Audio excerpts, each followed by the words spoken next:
Hey everyone, I'm Liz Ferry. Hey guys, I'm Joey. Welcome to another WIP Wednesday stream. Before we start real quick, I just wanted to say that last week I told you guys that I was going to change my Patreon account so that if you join Patreon, you pay up front instead of having to wait until the first of the next month. So I've done that. So if you guys want to join on Patreon, then you can do that and you'll have access to all of the perks for Patreon right away. And then one other thing that I wanted to just randomly bring up is I've been thinking about adding a couple of new perks to Patreon, but some of them I can't really do them unless there's more people, so those ones I'm going to put on the back burner for now. But one thing that I was thinking of doing is maybe uploading some of my videos without as many ads and without audio, like a music soundtrack, maybe potentially to Patreon only.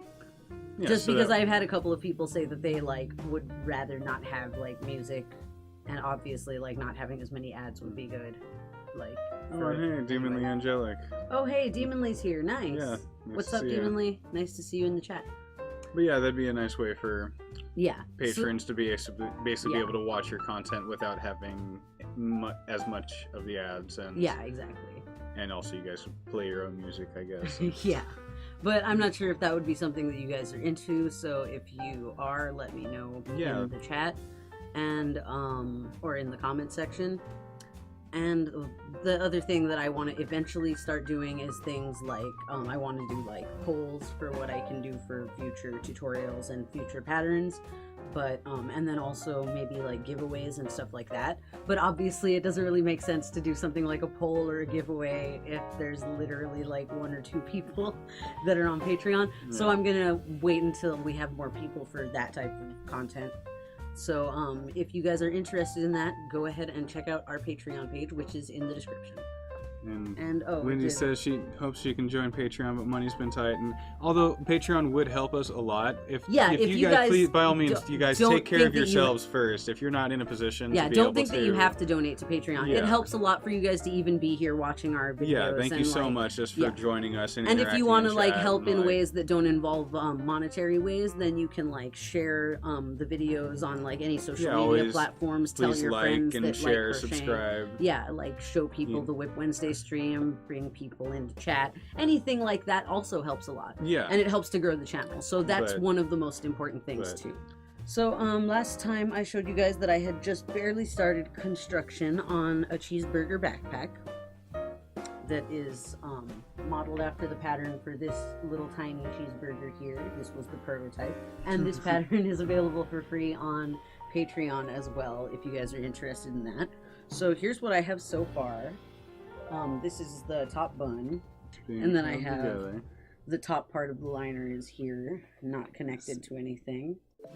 So here is the top layer of the liner here, and the bottom layer of the liner is pinned in place already.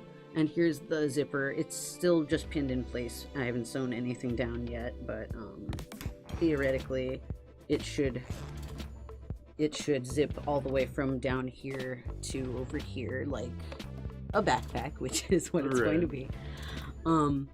So theoretically I'm gonna sew all of this down, and then eventually I'm gonna put this in place as well. Whoops, sorry guys, I didn't mean to hit you in the face with that. So theoretically this is gonna go on top of all of that after it's sewn together, something like that. I mean, I'm going to sew it to the inside, obviously. I'm just trying to get it to balance. But then I'm going to just continue working around it after I've sewn everything in place. And I'm pretty much going to do that with all of the layers. So let me show you guys the print that I got for the next layers of the burger. So this is the print that I use just for the, well, it's not really a print. This one is just the same as it's the same fabric that I used for the top bun, and it's going to be the same one that I used for the bottom bun. So that's the first layer. Next layer, I have these little green, tie-dyed fabric squares. I think these are pretty cute, and I don't know, I feel like they have a really nice lettucey vibe, so I'm gonna use these guys for the lettuce pocket. The lettuce lining. Yep. So there's gonna be the lettuce liner pocket. And the thing about the cheeseburger backpack is that everything is a pocket. Even the cheese is a pocket. So here's the cheese liner. This is just a simple polka dot print, and I just really like the the just simple print aesthetic for the inside of this bag. And I feel like kind of simple things like this have kind of like a picnic-y vibe, I guess. Yeah, no, especially the polka dot. So I have this yellow polka dot that I'm going to use for the cheese liner. And then for the meat layer, we have just a straight brown solid fabric border. Alright, so here's another. This is the tomato layer. So this one's just another polka dot print, but red polka dots. I feel like this one's got a bit of a strawberry feel. But I'm pretty sure the last time I showed you guys this wig, it was still yarn.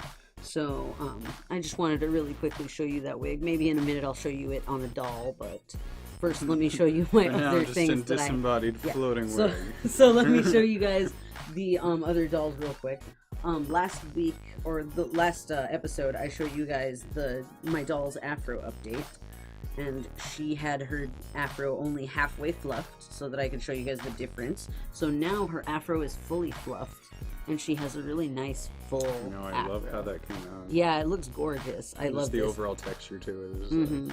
And I love this color of yarn. I think this one is actually I think this is two yarns. This is I think Monet and watercolor I think are the two yarns that I used for this. But I love how the watercolors just blend together so prettily. It looks like a little rainbow cloud. It's really, really pretty. And I'm really glad with this technique because I've looked at a lot of like doll artists like hair videos to try to like see what other people have been doing to try to get stuff like this, but I haven't really liked anything that I've seen, I guess, as much. So I kind of set out to try to find like the best way of making a doll afro, and I think I kind of hit on it. That tutorial is going to be coming soon. I have my wigs tutorial currently in progress, and that's going to be I think the last episode of my wig series is going to show you how to make an afro like this, or in that video, because it's kind of a full wigs tutorial series, and the last episode I think is going to involve like curling the hair and stuff, so that's going to be in that video. This is my Alice doll that usually is supposed to be wearing a blonde wig. I have it over there to the side. But right now she's going to be modeling this one because this is the wig that I'm currently making in the second part of that tutorial series that I just mentioned for wigs.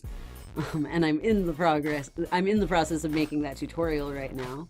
So, as you can see, the wig is only halfway. Yeah, it's another half and half. Yeah, so I wanted to show you guys the difference between before and after I straighten the hair. So this is obviously before because of how much volume this hair has before you straighten it, versus after it like loses all of that volume. So it's like kind of a useful thing to know, because if you want to do certain styles and certain doll characters, you would want it to keep this huge like that type of volume and texture, yeah.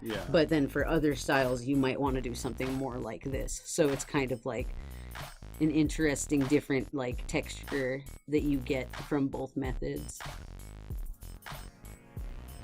So if you guys are interested in that, then make sure you check back at the channel in a couple of weeks, because my wig tutorials are just about to start to come out.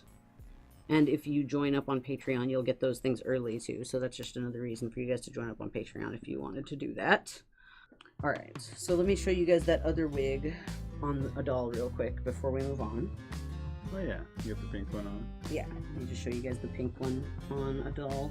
I think that I'm going to actually go back with this doll because I was originally going to brush it a different way than I ended up deciding to. So I want to add one more weft to it, because you can pretty clearly see... You can really clearly see why when I show you it on the camera, but like you can see the wefts and the wig cap through this gap here. I ended up changing my mind and wanting it to be like a side or a middle part wig instead of like brushing it back to the back of the head. So I'm gonna add another weft set to like cover this all up after. But I just wanted to show you guys how those colors ended up blending together. It's got like a nice milky strawberry vibe, which is what I was going for with this wig. For my Alice doll, I was going to originally just use this straight wig, which I think I'm maybe going to stick with after this investigation that I conducted, but I started to curl this spare blonde wig that I had just to kind of see what it would look like, and I think it looks really, really cute, but I just don't really like it for this Alice doll, so I'm not going to use it for that. I love this hairstyle on Steven. I know, he does look really cute with his hair up like this. And like, it looks like he's got little locks. It's really cute. But, and I do think he could pull off this look, but this is just the preemptive state. I've only added like just the plain yarn wefts to the wig, and I haven't like done any of the brushing out or any of that stuff. So eventually this will be a full Steven wig that's brushed and curled out and all that stuff. But currently he's just got his hair up in locks, and I just like, it was just so cute, I had to show it to you guys. And Wendy asks, how easy do the wigs go on and how do they stay on? They're pretty good. Let me give you guys a demonstration with this one's actually fairly decent, because this is like, obviously my newer wigs are better than my old ones, but that just kind of just munches right onto her head, and then I just kind of straighten it onto the head, and like get some good head banging action there. Yeah, that's on pretty good. But so you have like a hair tie in there, no? Yeah, I have. Yeah, it's a hair elastic that's keeping it on the head, so it's like stretchy and it holds on pretty well. So, Galaxia says, when you brush it out, do you yarn twice the length you want because you always lose some? I usually add like maybe an inch or so, but depending on how you do it, you can preserve kind of a good amount of length. So I only make it like an inch or so, a little like bit over. In the technique and the tools too, probably too. Because your tools and your technique definitely make a big difference with how much hair you lose. Because using that cat groomer thing makes a big difference. Yeah, for sure. And you can find all of this and more on my wig technique tutorial, which is not out yet, but you know, when it comes out, this is a good opportunity to put a card up. Right. Yeah. Up on the where is it? It's over there. It's over there. I did a lot of detail sewing for the body, so to shape the body a little bit more. Let me bring it a little closer so you can see. Now it kind of has a little bit more like intrinsic shape to the body. Like you can really see it at the back. Definitely the back, that shows off the crease and in the back really well. I did a bunch of sewing to like shape the bust and to like give it a little bit of a crease in here and like down the back. And I also pulled in the top of the crotch and pulled the butt in a little bit better, so she has a little more of a shapely butt. And also I outlined her gem with some stitches of the same color of her body to make it kind of look more embedded into... Yeah, like it's a little bit more a piece of her. I did more work on their bodies the same way that I did with the rose, so they have a little bit more detail on their bodies. Pearl is a little too bright for this camera. She's got a little bit of glare going on her. But yeah, I also did the outlining of Pearl's pearl with some yarn of the same color, and I did some stitching on her body, and the same with the amethyst. I outlined her amethyst and did some stitching to add some detail to the body. And I still haven't made their arms yet, but that's gonna be next, so... Oh yeah, and that's the other thing that I did was, for some reason, when I made Amethyst's leg the first time, it randomly came out really big, so I actually frogged it and redid it. So now her legs are a little more evenly sized. So this is her wig so far. I haven't completed it yet, but this is pretty much what it's going to look like. It's kind of, basically, it's just too long. I have to trim her bangs, and I have to trim the back of her head, because it's just like... It's a little. This is what Pearl would look like if she kind of let her hair get unkempt. No, it's 80s rock star Pearl. But I don't think Pearl would ever let her hair get that long. She would never be in that type of era and aesthetic ever. She would think of herself as unkempt if she let herself go like this. Absolutely. But so I finished Garnet, and also I did that stitching on her body. I think Garnet looked gorgeous. Like just the detail on her body, like. I think she came out pretty amazing. And I think that maybe, because I'm going to be, I don't know if many of you guys saw last Wednesday's episode of WIP Wednesday, but I brought up that I was going to be making new body types for dolls in my Ravelry store, and this is going to be one of them. And I've just been like, I just can't stop thinking of random characters that I could make for these like these dolls. I just keep thinking of random dolls like for these new body types. And then also for like my muscular doll, I'm really excited. I'm gonna try to make a bismuth with that muscular doll pattern that I already have. So it's just exciting to just think of all the different characters that I can make with these new doll body types. And yeah, the afro And yes, technique, I am going to use the afro technique for Garnet. Hopefully yeah, it comes definitely. out really well. But yeah, I'm pretty excited for like, and for the amethyst too, because like there's a bunch of characters that I could make that have this body type, like me, for instance. And also the pearl too, because like freaking, there's tons of characters that are like that have that body type as well. There's an excellent variety of body types. Yeah. So it was really awesome chatting with you guys. Yeah, thank you so much for you guys coming to join us live, or anyone that's coming to see this in the archives afterwards. It's always nice to hear your guys' comments and what you guys are working on, and just different questions you guys have about how Liz works on her stuff. Wendy says that she started crocheting with a really long scarf inspired by an anime. That's cool. Yeah. Nice. I always love fandom crochet. That's like one of my favorite things. So if you guys have any fandom crochet pictures that you want to send to me, send that to my Tumblr. Yeah, and then you guys can also follow me on Tumblr, on Facebook, and also here on YouTube. Yeah. And we'll see you guys for another WIP Wednesday in 2 weeks, and we'll update you on all of this stuff. Hopefully my cheeseburger backpack will be a little further along, and we'll see you guys next time. Yeah. Bye, everybody. All right. Bye, guys.